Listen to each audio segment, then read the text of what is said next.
Olá, pessoal, tudo bem? Estão me ouvindo?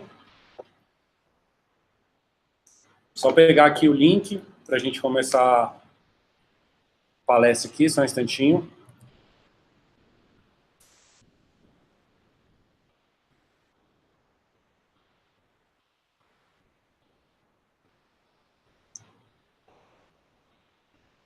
Está conseguindo me ouvir aí? Ouvindo de boas. Está ouvindo de boa lá.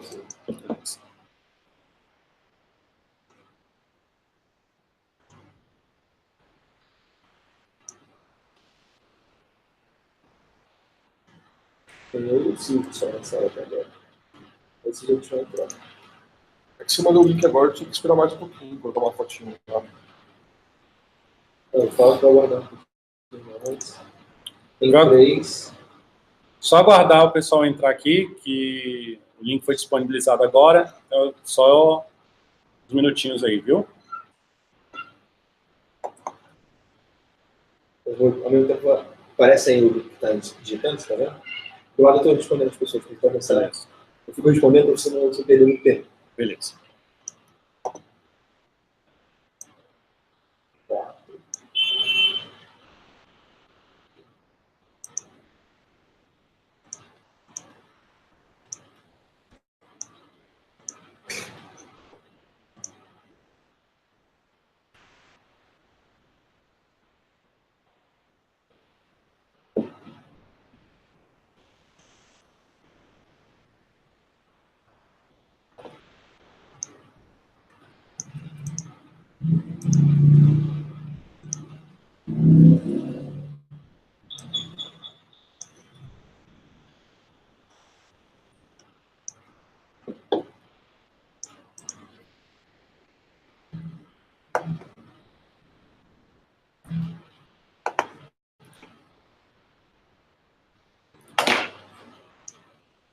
Ou deve ser para assistir, gente.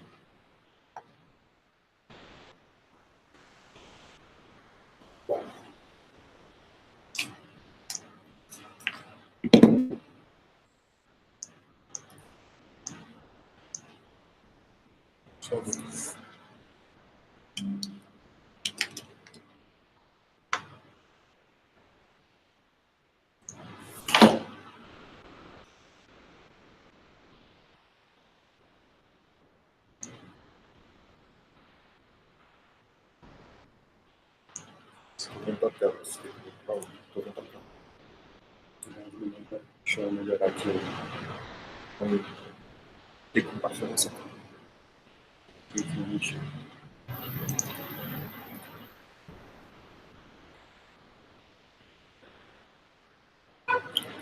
A tela inteira, né?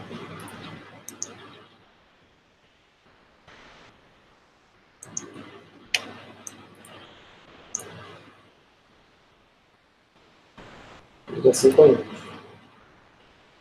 Beleza? 6. Vou compartilhar a sua tela daí. Bom, beleza, está aparecendo.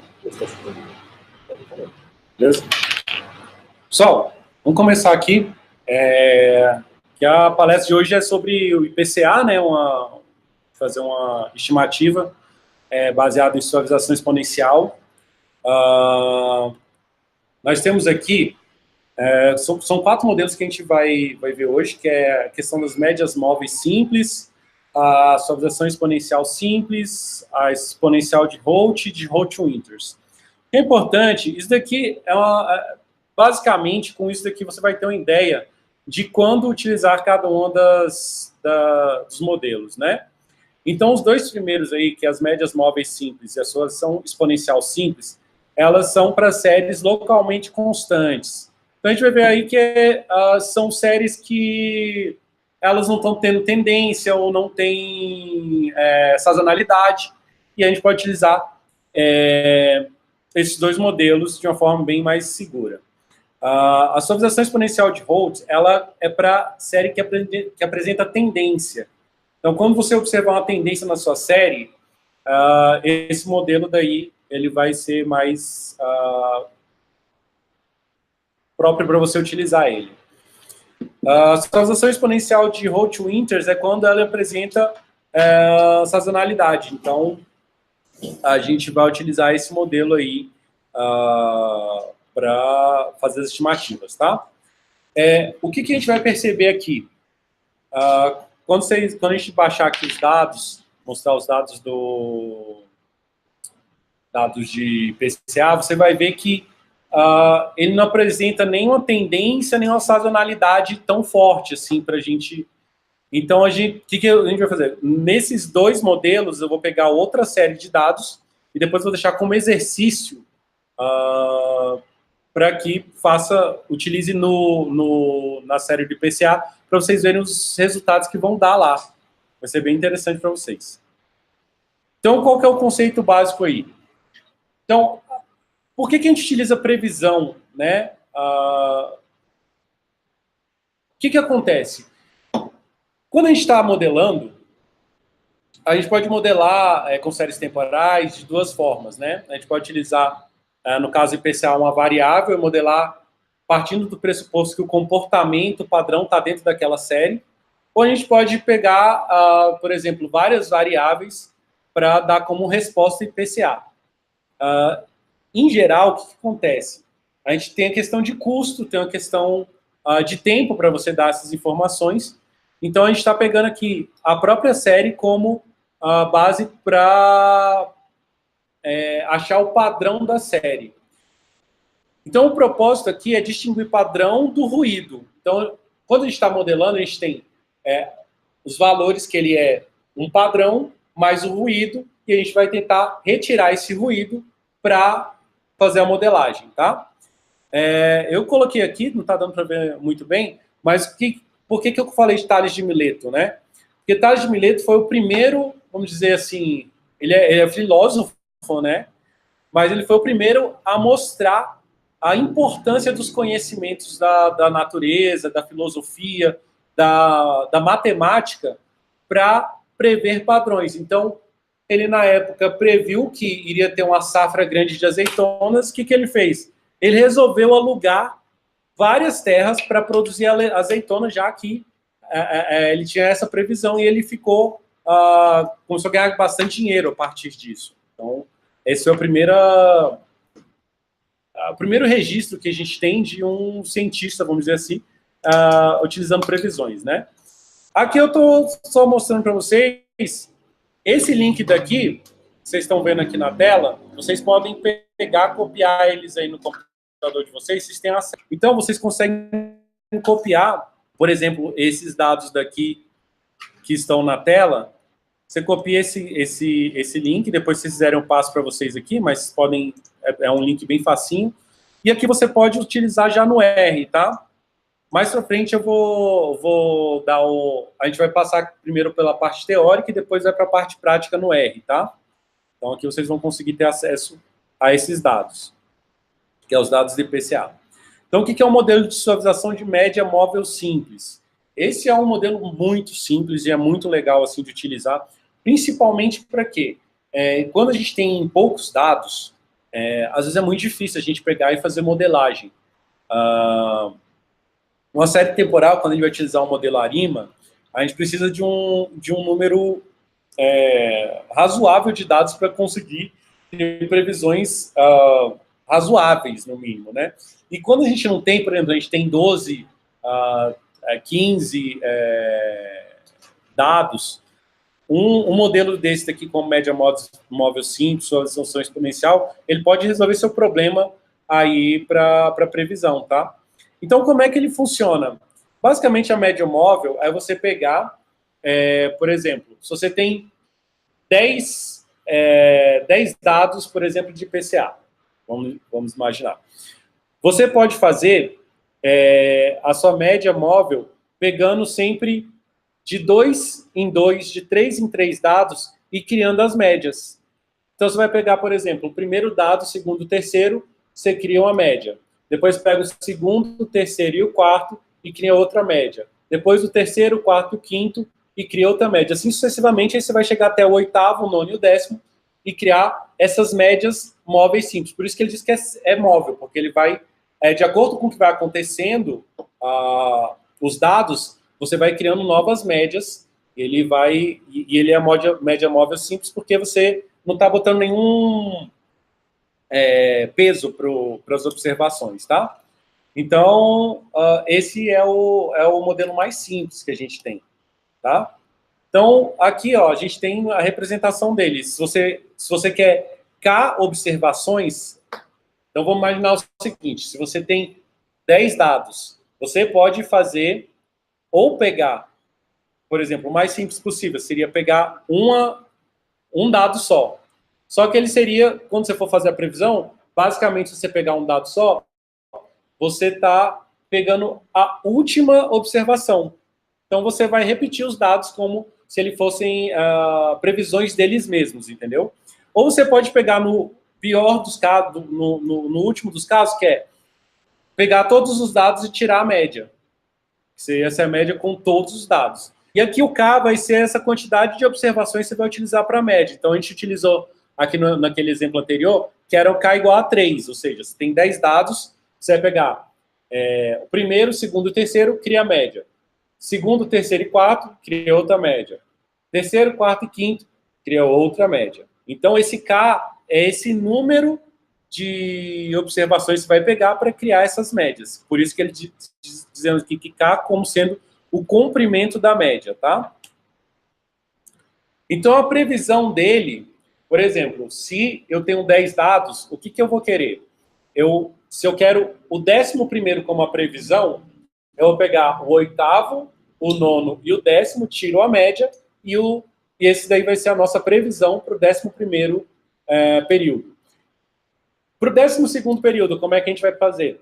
A gente vai pegar o 9º, o 10º e o 11º dado que acabou de ser calculado e cria uma nova previsão que vai ser o 12º dado. Então, você vai pegando as suas estimativas e vai incluindo dentro das previsões quando você for afastando esses valores, tá? Então, qual que é a vantagem dele? A vantagem é que ele tem uma aplicação simples. Ele é aplicável quando se tem um número pequeno de observações. Isso daí no ARIMA, quando vocês estudam ARIMA, vocês veem que existe um número mínimo ali de observações que precisa ter para você ter uma estimativa razoável, tá, para o ARIMA. Então, aqui você consegue fazer com um número pequeno de observações, 10, 12, você já consegue fazer alguma previsão, tá? E flexibilidade, dado que é possível modificar esse K, que é o período da média. Então, você pode pegar K igual a 3, igual a 4, igual a 5. E a gente vai ver mais tarde quando se utiliza mais um ou outro, tá? No exemplo vai ficar mais claro quando a gente utilizar o exemplo, tá? E qual que é a desvantagem? A aplicação, ela se dá em séries estacionárias. Por quê? Quando você tem tendência, você sempre vai estar subestimando aquele valor. Porque se imagina que tem uma tendência, os últimos valores, por exemplo, você pega o dado 8, 9 e 10, que a gente estava dando como exemplo. Ele está tendo uma tendência de crescimento. O último valor está te mostrando a tendência de crescimento, você está pegando ainda o 8º, e aquela média vai fazer subestimar a sua previsão. Ele não é tão legal para quando tem estacionalidade ou quando tem sazonalidade também, porque a sazonalidade vai te mostrar, ela aumenta e depois ela volta. Só que se você tiver uma sazonalidade muito grande, aquele valor vai ser como se fosse um outlier para a sua previsão. Então não vai ficar tão legal. A dificuldade de escolher esse valor K também é outro problema que a gente tem que enfrentar. Você vai escolher K igual a 3, igual a 4, igual a 5, qual que é o K ideal, né? E nesse caso, a gente tem os pesos atribuídos às observações, na média ele é igual, então é outra desvantagem que a gente tem nesse modelo, tá? O outro modelo que também a gente utiliza, que são concorrentes aí, é de suavização exponencial simples. Qual que é a vantagem desse modelo? A vantagem desse modelo é que a gente tem o chamado constante, esse alfa, que é a constante de suavização, tá? E o que esse alfa vai fazer? Ele vai entrar no seu modelo podendo dar pesos às observações. Então, a gente tem os ZTs aqui das observações, e o que acontece? O primeiro ZT aqui, ele vai ser alfa ZT. Depois vai ter alfa vezes 1 menos alfa, ZT menos 1. E assim vai com esse somatório daqui. E aí o que acontece? Essa constante suavização permite que você tenha previsões com peso, que a gente não conseguia ter no modelo de média móvel simples, tá? Então, esse alfa daí vai variar entre 0 e 1. Então, como eu falei, né, ele vai ser uma média ponderada, a gente destrinchando aqui esse modelo, tá? Que a gente, então, elimina uma das desvantagens do modelo anterior. A previsão, ela vai ser considerando esse alfa daqui, que é o nosso peso, tá? Então, a previsão dos valores futuros, a gente tem aqui, ó, o H, que são a quantidade de valores futuros que você quer prever. Então, se você quer prever 3 períodos à frente, ele entra dentro da sua fórmula de previsão, tá? Então, isso daqui é importante para você fazer essa previsão do seu modelo. E aí, a determinação da constante alfa tem algumas características, que quanto menor o valor de alfa, mais estáveis serão as previsões finais, pois implica maior peso às observações passadas. Então, as flutuações no presente exercerão menor influência em previsões. Então, a gente vai ver no exemplo essa questão do alfa aqui, tá? Como é que ele funciona, a gente vai pegar colocando um alfa com 0,7, outro alfa com 0,5 e ver como que as previsões mudam, tá? E quanto mais aleatórias forem as séries, menores serão os valores da constante alfa. Então, aqui é só uma consequência da nossa primeira observação, tá? E as vantagens são o fácil entendimento, a aplicação é simples, uma grande flexibilidade dada pela constante de suavização. Então, a gente aqui, ó, no modelo no R, o que acontece? Você pode estimar esse alfa, ou você pode já colocar um valor de alfa que você considera ótimo, por exemplo, para ele estimar o modelo, entendeu? Então, você pode já considerar o modelo com alfa que você considera. E necessidade de armazenar poucas informações para previsão, que é a média das previsões. Então, são poucas informações que você precisa para isso. E uma característica interessante é que esse alfa, se você pegar 2 dividido por R menos 1, fornece previsões semelhantes à média móvel com parâmetro R. Então, é uma forma de você ligar um modelo ao outro, tá? A principal desvantagem daí é a determinação da constante de suavização, que é a mesma desvantagem que a gente vê no modelo de média móvel simples, tá? Outro modelo que a gente tem aqui é o modelo de suavização exponencial de Rhodes, que ele vai ser para séries que apresentam tendência, tá? Então, aqui você vai ter a média μ/t, mais a tendência t de t, mais um valor de ruído a de t aqui, tá? Então, aqui você vai precisar estimar esse valor A, que é o valor da constante, e o valor C, nesse t de t aqui, que vai ser o valor da sua tendência, tá? Então, aqui você passa a ter dois parâmetros para estimar na suavização exponencial de Rhodes, tá? E a previsão, ela vai ser dada pela média aqui. Aqui é bem interessante essa previsão, que ele vai ter o Z de T, que é a média, e você vai ter um H da tendência, ou seja, a tendência entra na tua previsão aqui. Por quê? Porque você agora precisa considerar que existe um crescimento daquele valor ao longo do tempo, tá? Então, as vantagens são semelhantes ao caso simples, e as desvantagens é que dificuldade em determinar o A e o C aqui. Uma questão aqui que a gente tem dessa desvantagem aqui do A e do C é que você tem que determinar o vetor, você tem que estimar o vetor A e C, tá? Então, ele é ainda um pouquinho mais complexo do que o modelo anterior. E a gente vai ter também a suavização exponencial de Rother-Winters, que ele vai servir para quê? Para quando você tem nível, tendência e sazonalidade, tá? Então, aqui, você vai ter dois modelos, que é o modelo multiplicativo e aditivo. Vou explicar isso aqui direitinho. O modelo multiplicativo, ele é quando você observa que isso a gente vai ver no exemplo, quando sua série está, ao longo do tempo, explodindo na sazonalidade. Então, ele vai ter um modelo multiplicativo, ou seja, ele vai aumentando ao longo do tempo a sua sazonalidade, a sazonalidade dele. Já o modelo aditivo, não. O modelo aditivo, ele mantém constante aquela sazonalidade do modelo. Então, no exemplo, vai ficar bem claro aqui. E aqui você vai ter 3 constantes de suavização, que é o A, que é o de nível, né? O C, que é de tendência, e o D, que é de sazonalidade, tá? As desvantagens, determinar as constantes de suavização e a dificuldade em estudar propriedades estatísticas como média e variância da previsão. Essas são as desvantagens desse modelo aqui. Então, vamos lá para a aplicação no R, que é o que a gente queria fazer aqui, né? Então, a gente vai passar aqui pelos passos que são instalação de pacotes, o carregamento dos dados, transformação dos dados, construção do modelo e avaliação do modelo.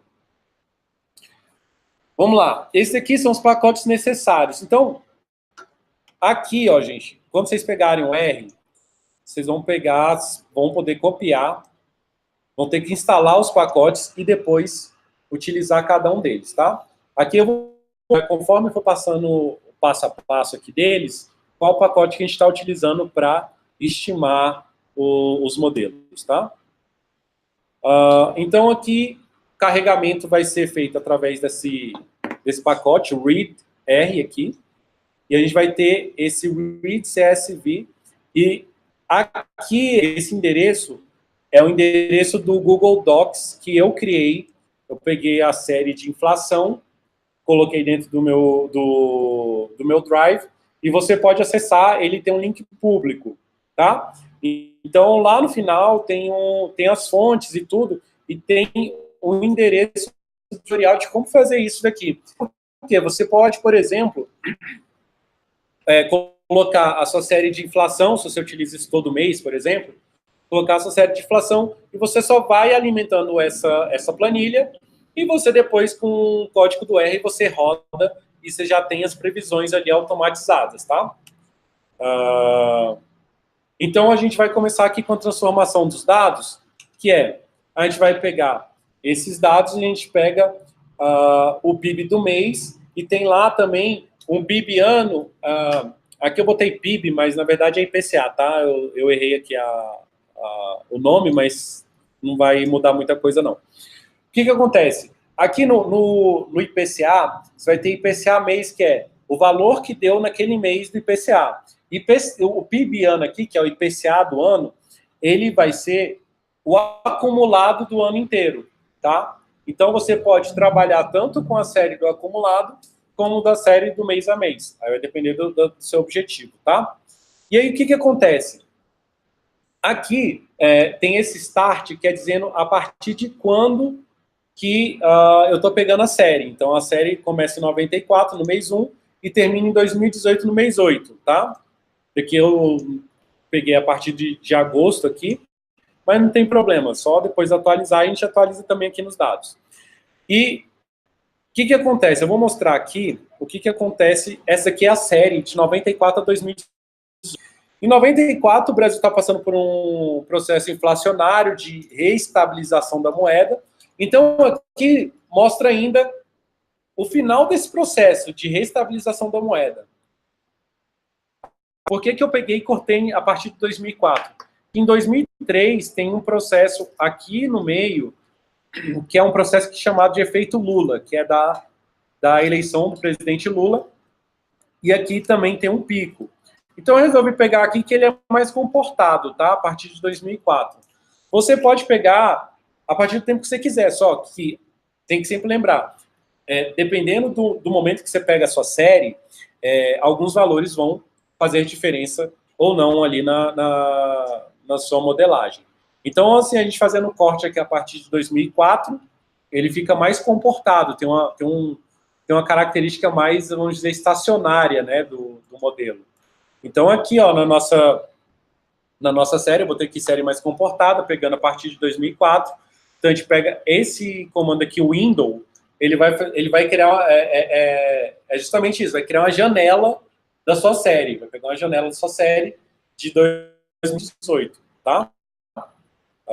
Aqui, para quem trabalha aí muito com ciência de dados, dividir entre treino e teste, tá? A gente não vai utilizar isso aqui, mas eu só coloquei para necessidade futura, tá? E aqui são o autoplot aqui que cria esses gráficos. Então, aqui, primeira modelagem, que é a modelagem com médias móveis. A gente vai utilizar a função MA. Essa função MA, ela vem no forecast. Então, a gente utiliza aqui a função MA do PIB TS mês 2, que a gente criou lá, order 5, que é, a gente está criando com... Você lembra que a gente pegou aquele K lá que a gente falava com 10, dava 1, 2, 3 e criava a média? A gente vai pegar 1, 2, 3, 4, 5 para criar essa modelagem, tá? Aí a gente vai ter aqui também um com ordem 12, tá? Para a gente comparar um e outro. E a gente vai ter o seguinte gráfico, que é essa modelagem VMA daqui, ó. O que acontece? O vermelho é com ordem 5 e o azul com ordem 12. Quando utilizar um e outro? Quando utilizar uma ordem maior, por exemplo, ordem 12, quando utilizar uma ordem menor? Vai depender muito da volatilidade dos seus dados. Então, se o seu dado for muito volátil, de repente, é mais interessante utilizar ordens menores, porque você consegue captar as mudanças na sua série. Agora, a ordem 12 é quando sua série está mais bem comportada, porque você consegue pegar informação de vários meses e não vai mudar tanto a tua previsão, né, dos dados. Então, aqui você vai ter duas formas de estimar. Você pode usar com essa função MA ou com essa função SMA, que está no pacote TTR aqui. Então, como exercício, né, vocês podem ver as diferenças entre as duas estimativas. Vocês vão ver que não vai ter a diferença, mas vocês podem pegar aqui para ver o que um pacote oferece a mais do que outro em termos de informação, tá?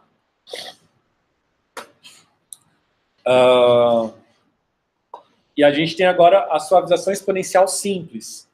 A suavização exponencial simples, você vai poder utilizar essa função HOLT aqui, ó. Tá? Então, você vai pegar aqui a função HOLT, a gente pegar aqui com 16 períodos para a nossa previsão, tá? E aqui, a gente coloca também, se lembra que a gente estava falando sobre a questão do alfa. Aqui nessa primeira modelo 1, no modelo 1 ele vai estimar o alfa. No modelo 2, a gente está já colocando o alfa igual a 0,5. Então, a gente consegue tanto utilizar HOLT para estimar esse alfa, quanto dar o alfa e deixar com que ele estime o modelo alfa igual a 0,5, né? Então, aqui você vai ter a diferença entre o modelo 1 e o modelo 2 aqui, que foi apresentado, tá? Então, essa é os modelos aqui com HOLTs. Aí tem o amortecimento. O que é esse amortecimento?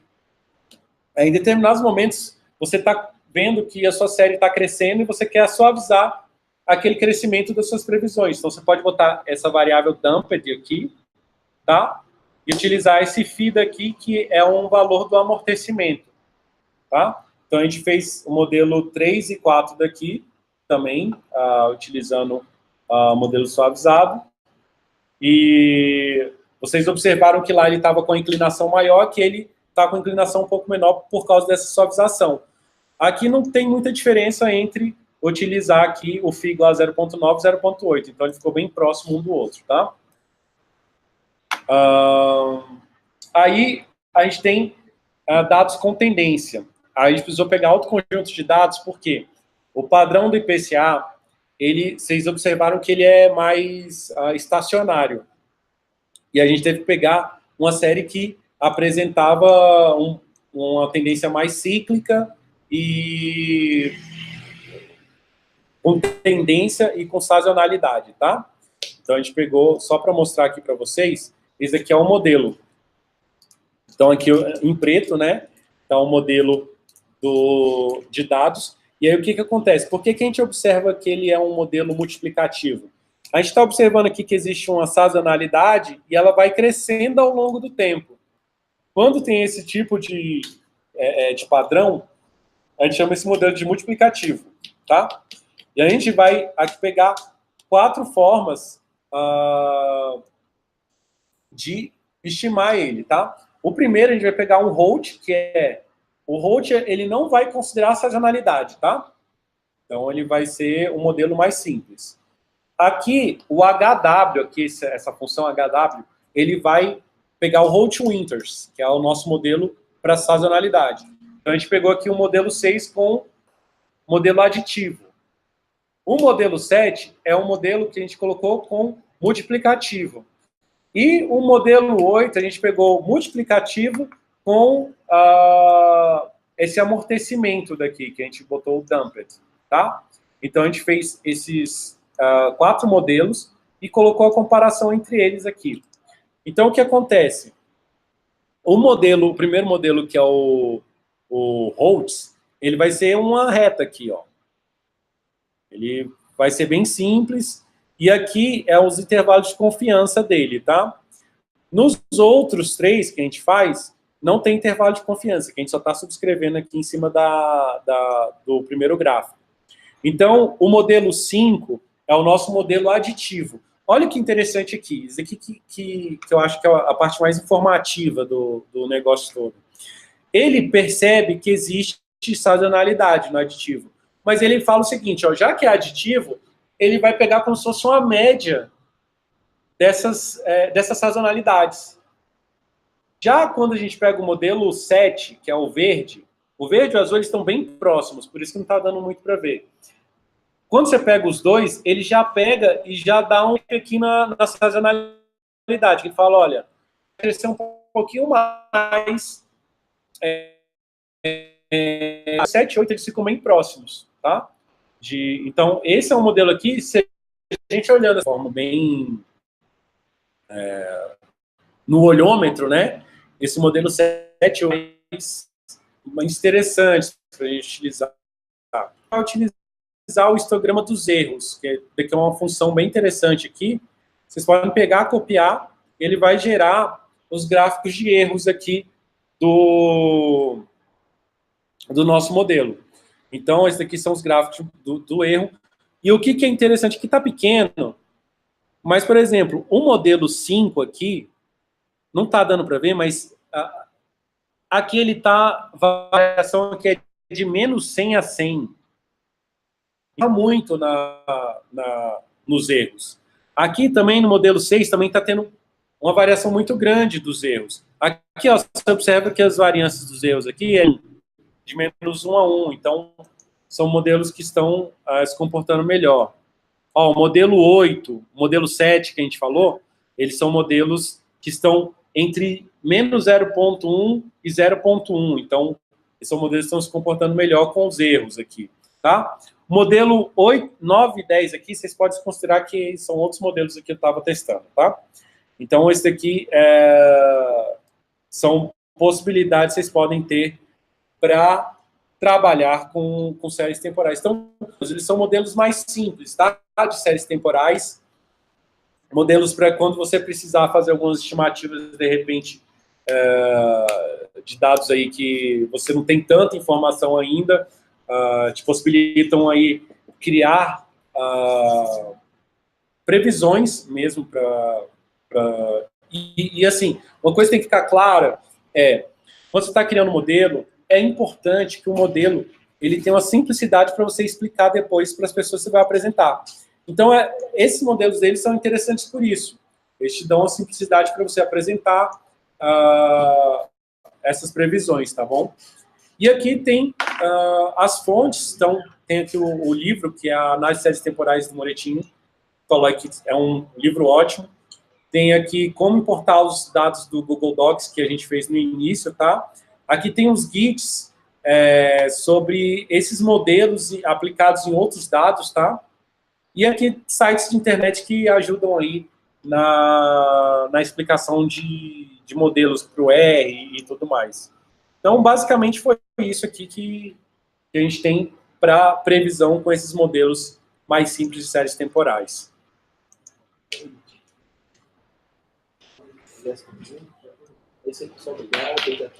Então, pessoal, obrigado aí, viu?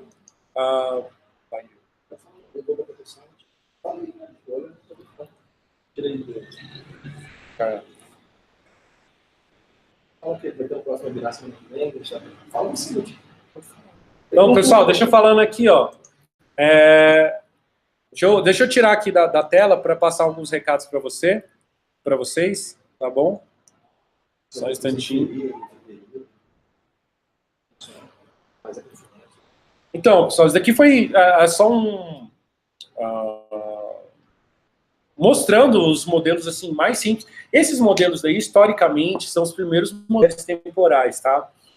Então, esses são os modelos que eram utilizados aí atrás. Então, são modelos bem simples, são fáceis de serem utilizados aí no dia a dia, tá? E a gente vai, em fevereiro, está criando um curso de séries temporais com modelos ARIMA, que são modelos mais potentes, vamos dizer, para estimação de modelos, são modelos bem robustos, e também utilizando o R. Hoje o R tem ferramentas bem interessantes aí para modelagem no ARIMA. Então esse é o primeiro webinário aí que a gente está criando. A gente está pensando em criar outros webinários aí na parte de séries temporais. Semana que vem a gente vai ter um outro webinário. Webinário basicamente de estatística básica, não é? Então a gente vai ter um webinário aí de estatística básica no R, para quem está começando a praticar estatística com R, tá bom? E os recados são esses aí. E qualquer dúvida aí que vocês tiverem, pode mandar e-mail para a gente, que a gente está aqui à disposição, tá? Então, assim, a gente tem aí o contato@inferir.com.br para qualquer dúvida, para informações sobre o curso, tá? O curso, a gente pretende aí criar um negócio bem legal com aplicações bem práticas para vocês, tá? De séries temporais, que é uma matéria, assim, cara, que eu acho fantástica, tá? E é isso aí. Obrigado pela participação e até a próxima.